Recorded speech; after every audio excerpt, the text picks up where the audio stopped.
Sandeep Karnik police आयुक्त यांच्याकडून देण्यात आलेल्या सूचनानुसार गुन्हे शाखा नाशिक शहर यांना नाशिक शहरामध्ये जबरी चोरीचे गुन्हे उघडकीस आणण्याबाबत सूचना दिलेल्या होत्या। मसरूळ पोलीस ठाणे येथे मोबाईल चोरीचे गुन्हा दाखल करण्यात आला होता।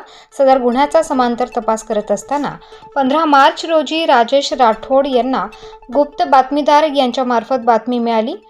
फुलेनगर पाटाजवळ 2 इसम चोरीचा मोबाईल विक्री करण्यासाठी एका काळ्या रंगाच्या मोटारसायकलवर येणार असल्याची खात्रीशीर बातमी मिळाली। त्यानुसार सदरची माहिती वरिष्ठ पोलीस निरीक्षक मधुकर कड यांना कळवली असता यांनी सहाय्यक पोलीस निरीक्षक हेमंत तोडकर, पोलीस हवालदार धनंजय शिंदे, महेश साळुंखे, पोलीस नाईक मिलिंद सिंग परदेशी, नितीन जगताप, राजेश राठोड, विलास चारोस्कर, जगेश्वर बोरसे, अमोल कोष्टी व चालक समाधान पवार अशांनी फुलेनगर पाट्याजवळ पेठरोड नाशिक येथे 2 विधी संघर्षित बालकांनी दिलेल्या कबुलीवरून त्यांच्या ताब्यातून गुन्ह्यातील जबरी चोरीस गेलेला मोबाईल व गुन्ह्यात वापरलेली होंडा शाईन मोटारसायकल असा एकूण 77,000 रुपये किमतीचा मुद्देमाल हस्तगत केला असून सदर गुन्ह्याचा पुढील तपास मसरूळ पोलीस स्टेशन करत आहे। प्रतिनिधी मोहसिन पठाण, स्टार न्यूज, नाशिक।